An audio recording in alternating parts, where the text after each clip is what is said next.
morning, Vehicle Virgins family. I hope you're having a fantastic day. If you're new to the channel, my name is Parker Nirenstein, and this is Vehicle Virgins. Why am I sitting here? I have no darn idea, but if you missed yesterday's video, I went over what happens if you put 87 octane in a supercar, or what happens if you put diesel fuel in a gasoline-powered car. If you're curious, make sure to check that one out. Today we are headed to VF Engineering to check out what they are up to, and later on, something's being delivered to my house. Good morning, Allie. Good morning, Ellie. How are you two doing? Cold startup time. That two-tone lighting, though, gets me every single time. All right, yep, if it could stop raining so I could film some car reviews, that would be chill. People said it never rains in LA. What is this? It's actually probably a really good thing it's raining. We probably need rain down here.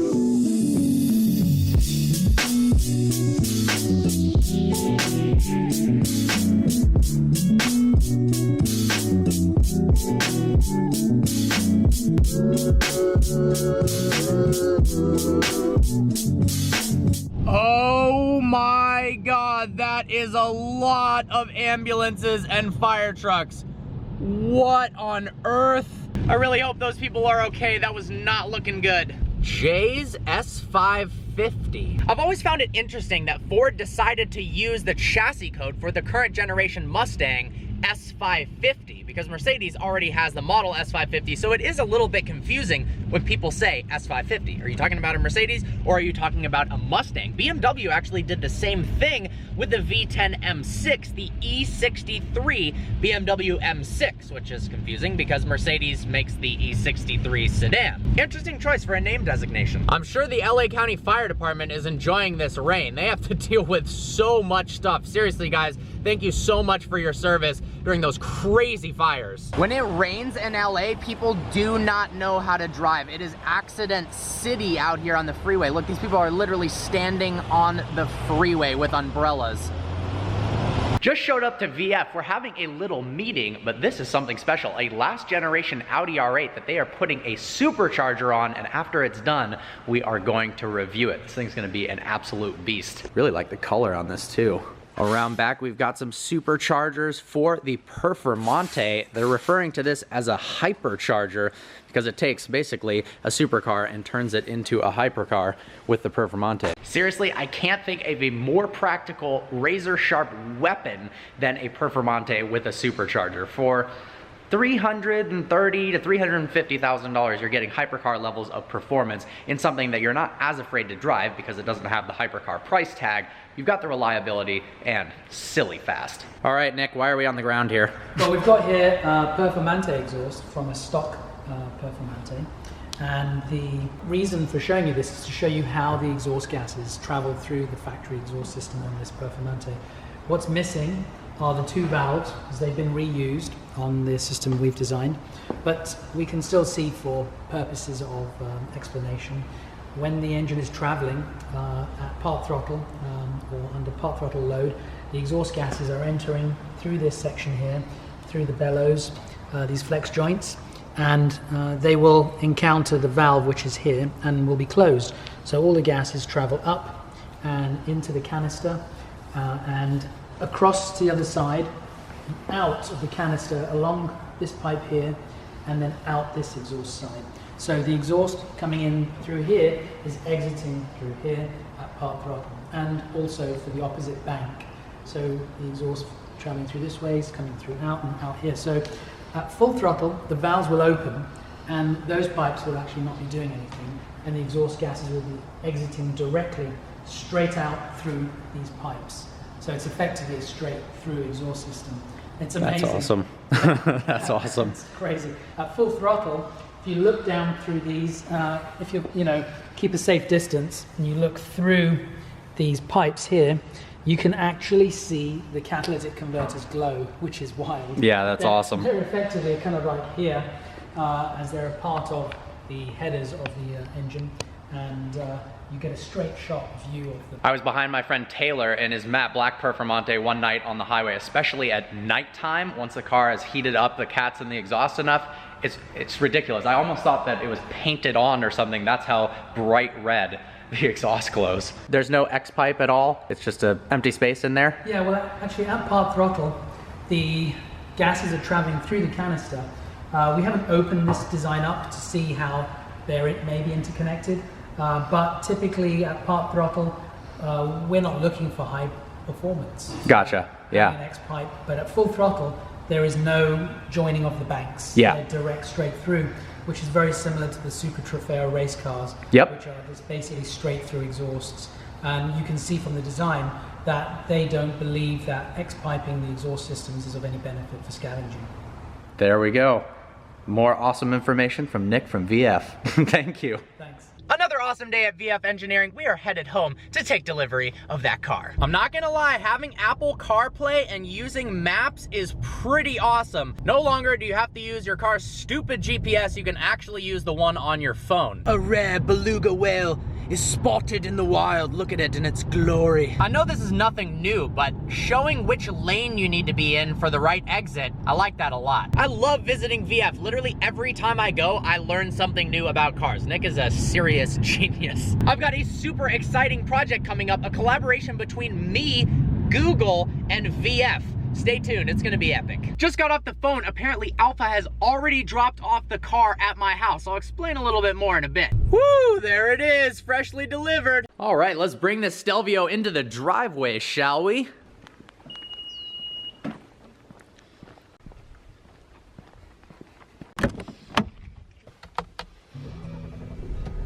There we go. The fact that the start-stop button is on the steering wheel is so cool. Let's hop outside.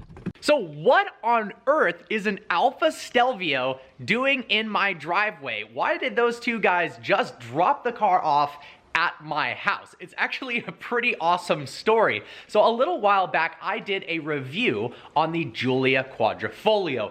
Incredible car. Honestly, I would take one over an M3 any day of the week. I really want to go drive one of those again. In filming the review, I guess Alfa Corporate watched the video, which is super cool. Thanks for watching my video, guys. And they really enjoyed what I had to say about the Quadrifoglio and said, hey, we should give you a Stelvio for the week. So they've literally dropped this car off, given me the keys, and it's mine for a week. Considering I have this car for a lot longer than most vehicles that I review, usually I only have them for a day or two, I want to get some subscriber input on what types of videos you would like to see on the Stelvio. Obviously, I'm gonna do a full cinematic review on the car, going over all of the details, what it's like to drive, potentially a point of view, maybe an insane features video. But if you guys have any suggestions, something different, because I do have this car for quite a period of time, let me know in the comment section below. Now in this video, I don't wanna go over too many of the features of the car. I'm gonna leave that for the full review.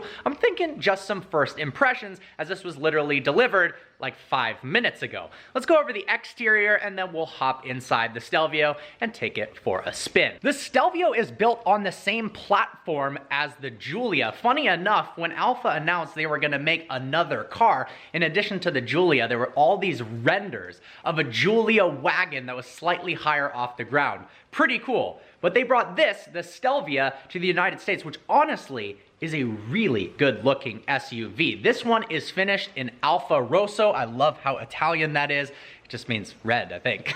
And it has the sport trim level, which enhances the appearance in the form of these nice looking 20-inch wheels. They actually look like wheels that are more akin to a sports car than an SUV, but it flows really well with the Stelvio's kind of aggressive design. Come around to the back, we've got awesome split tailpipes. Look, this car is from Michigan. And here on the back, we see this Q4. What is a relatively costly option on the Giulia is standard on the Stelvio, so we have all-wheel drive for that added practicality. Let's open the rear hatch, shall we?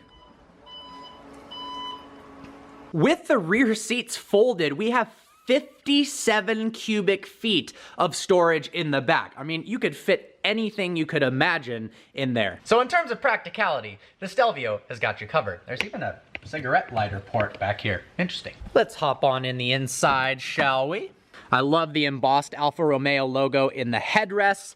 Nice looking leather seats. Looks like this model has the upgraded hardened Karman sound system. The first thing that jumped out at me when hopping into the Stelvio was the massive paddles. On the sport trim car, we have these giant, very nice feeling, nice actuation when you press them, paddles that is mated to an 8-speed automatic transmission. I'm excited to see the responsiveness of the paddles, but if it's anything like the Giulia that I reviewed, it'll be awesome. Overall, the interior looks to have a simple, clean design. It looks nice though. Let's go ahead and fire up the car. This has got to be one of my favorite parts, the start-stop button on the steering wheel. Here is the infotainment screen. Nice and large, clear graphics. Let's see what it sounds like. Drive mode select. Let's go ahead and put it in dynamic mode. Nice. Let's mess around with the infotainment, shall we? 2 buttons here, menu option and a turnstile knob. Menu brings us up to this screen, media, phone, navigation. Let's go into car. Oh, nice, we've got the owner's manual in here. Efficient drive, we probably won't be using that. Let's see what's under the hood, shall we?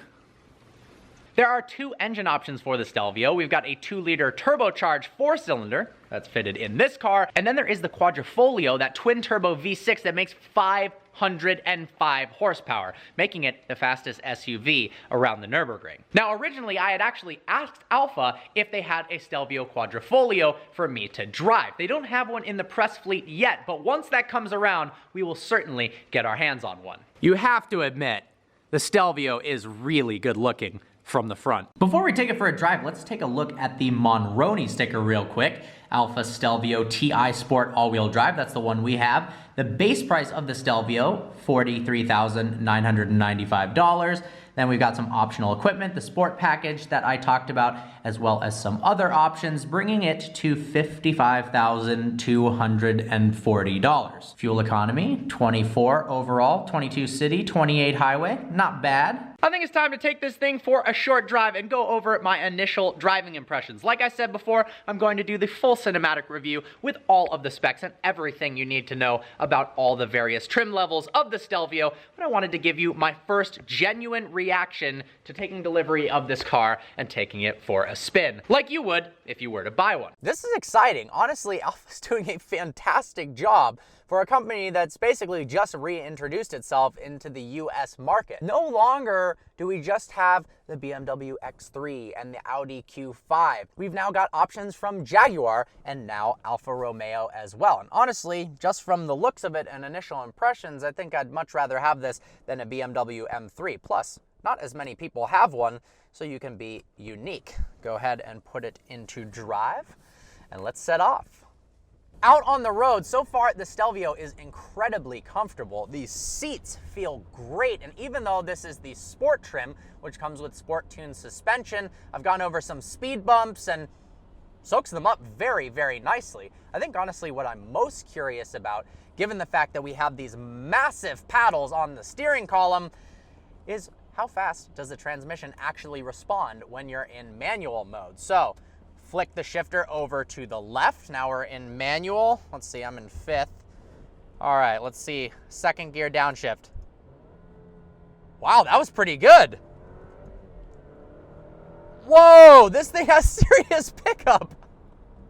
We'll talk more about acceleration times in my future review. Also, I'm definitely going to put a V-Box in this thing because for an SUV, and this isn't even the performance version, it has a really quick acceleration time. Honestly, when you're really on the gas, the responsiveness of the paddles for an SUV is remarkable, and it actually makes the driving experience a heck of a lot more fun. And most vehicles like this, you really wouldn't think that you would ever want to use paddles, but when it's associated with a transmission that actually has good response, it enhances the driving experience, and that is the case in the Stelvio. Now, part of Alfa's appeal with their cars is the sound. The Giulia Quadrifoglio sounded absolutely incredible. I mean, they nailed the twin turbocharged V6 sound. They proved that with turbos and with the 6-cylinder, you actually can make a car sound good. Maybe BMW should listen to that.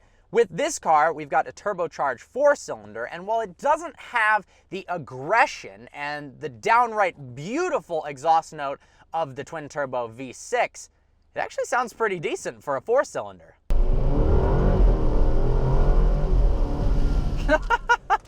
Not bad. This thing absolutely rips. It's kind of staggering. The 4-cylinder has a nice little growl to it. I like how they actually gave it some noise. They didn't just decide to mask the engine, make it super, super refined so you couldn't hear anything.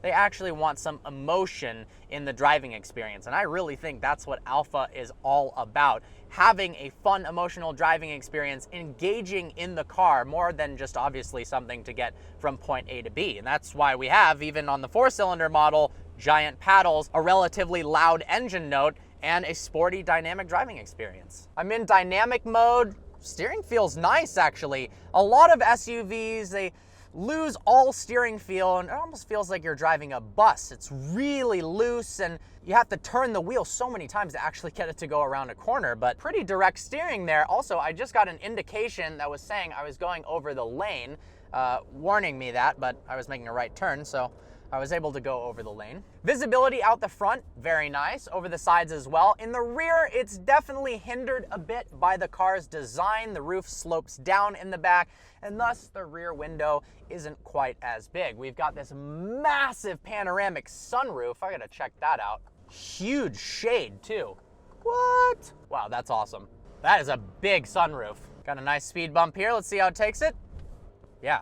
Nothing at all. It's funny, I'm not used to driving vehicles that have a rear windshield wiper. To activate the front windshield wiper, you push the stalk upwards, and then for the rear one, you push it downwards. The turning indicators are a bit unique in their design.